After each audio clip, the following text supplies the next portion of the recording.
मेरे यहाँ राष्ट्रीय स्वयंसेवक संघ की शाखा चलती थी। शाखा में तो खेल-कूद होता, लेकिन देशभक्ति के गीत होते थे। वो मन को जरा बड़ा मज़ा आता था, एक मन को छूता था, अच्छा लगता था। तो ऐसे ही करके हम संघ में आ गए। तो र संघ के एक संस्कार तो मिले कि भाई कुछ भी सोचो, करो, अगर वो पढ़ते हो तो भी सोचो कि मैं इतना पढूँ मैं देश के काम आऊँ। अगर व्यायाम करता हूँ, मैं ऐसा व्यायाम करो कि मेरा शरीर भी देश को काम आए। ये संघ के लोग सिखाते रहते हैं। अब संघ एक बहुत बड़ा संगठन है, शायद अब उसके 100 साल हो रहे हैं, ये 100वाँ वर्ष है और दुनिया में इतना बड़ा स्वयंसेवी संगठन कहीं होगा ऐसा मैंने तो नहीं सुना है। करोड़ों लोग उसके साथ जुड़े हुए हैं।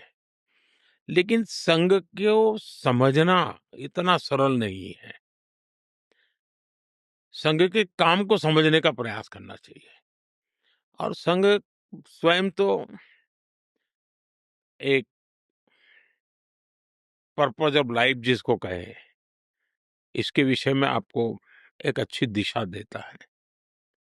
दूसरा, देश ही सब कुछ है और जन सेवा ही प्रभु सेवा है। ये जो हमारे वेद काल से जो कहा गया है, जो हमारे ऋषियों ने कहा, जो विवेकानंद ने कहा, वही बातें संघ के लोग करते हैं।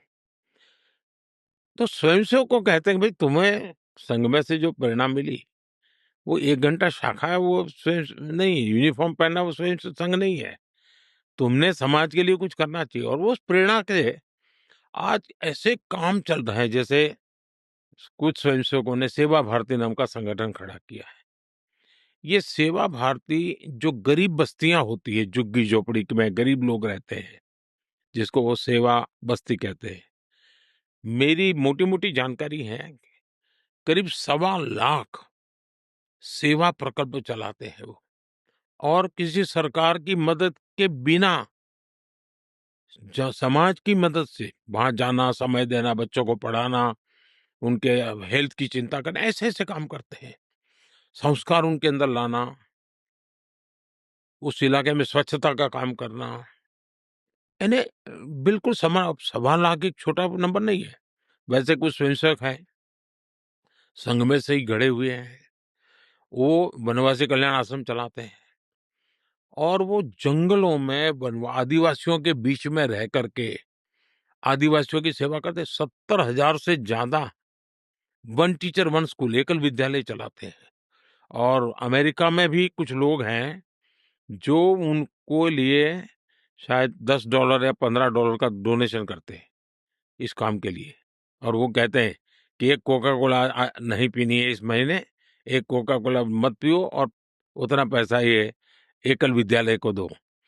अब 70,000 एकल विद्यालय आदिवासी बच्चों को पढ़ाने के लिए करना, कुछ स्वयंसेवकों ने शिक्षा में क्रांति लाने के लिए विद्या भारती नाम का संगठन खड़ा किया।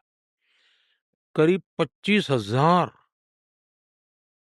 स्कूल चलते हैं उनके देश में और 30 लाख से छात्रा एट अ टाइम होते हैं और मैं मानता हूं अब तक करोड़ों विद्यार्थियों को और बहुत ही कम दाम में पढ़ाई हो और संस्कार को भी प्राथमिकता हो, जमीन से जुड़े हुए लोग हो, कुछ न कुछ हुनर सीखे, समाज पर बोझ न बने, यानी जीवन के हर क्षेत्र में वे, चाहे महिला हो, युवा हो, इवन मजदूर, शायद उन मेंबरशिप के हिसाब से मैं कहूँ तो भारतीय मजदूर संघ है, शायद उसके 55,000 के करीब यूनियंस है शायद और करोड़ों की तादाद में उनके मेंबर्स हैं।